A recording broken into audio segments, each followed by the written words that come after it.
qui m'a surtout intéressé dans l'histoire de Diana, c'est d'observer le parcours de cette jeune fille de la haute société britannique qui devient princesse, un petit peu par hasard, et qui ensuite ne parvient à aucun moment à endosser ce personnage de princesse. C'était une princesse de représentation, mais elle devait être aussi une princesse intégrée à la monarchie britannique, et ça, elle n'a jamais su le faire. C'est là d'ailleurs qu'a commencé le début d'une espèce de déchéance, et elle est devenue petit à petit une espèce d'héroïne de la télé-réalité.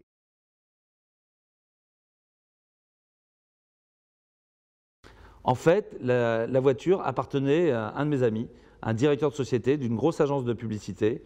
Il l'avait achetée en 1994, il l'avait achetée neuve, et au bout de 3 mois, il était rue de Ponthieu en train de se faire cirer ses pompes, et son chauffeur Armando arrive complètement affolé en disant « Patron, patron, on m'a braqué la voiture ». Cette voiture est retrouvée quelques jours plus tard, près de Roissy.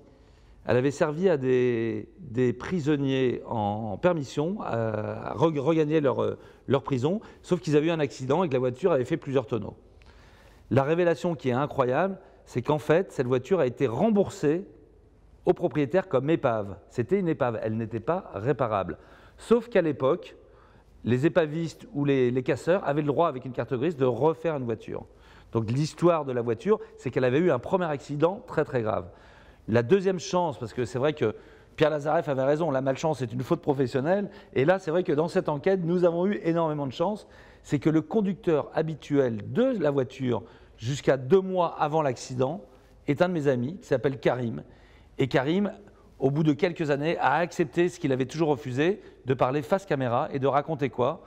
De raconter à Jean-Michel Caradec et moi-même, il nous a raconté qu'en fait cette voiture, oui c'était une épave, et qu'au-delà de 60 km/h, il ne la tenait plus.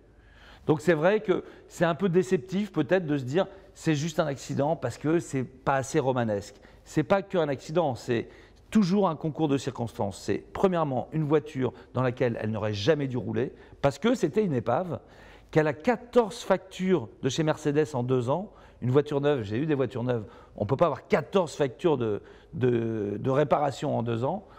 Que le chauffeur, M. Paul, on le sait aujourd'hui, il n'avait pas son permis de grande remise, il était sous antidépresseur à très forte dose et il avait 1,64 g dans le cornet. Donc c'est vrai que ça, plus ça, plus ça, voilà, ça fait l'accident.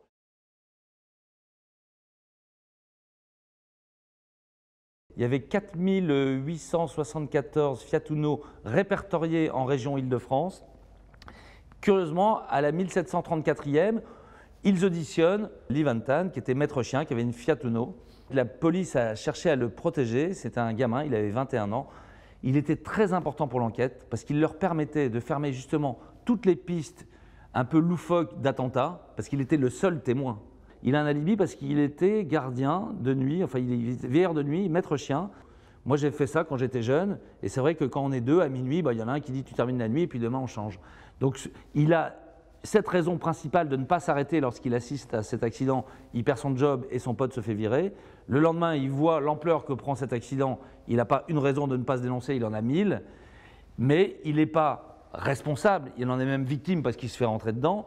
Il est juste témoin, et ça c'est essentiel et c'est très important pour l'enquête.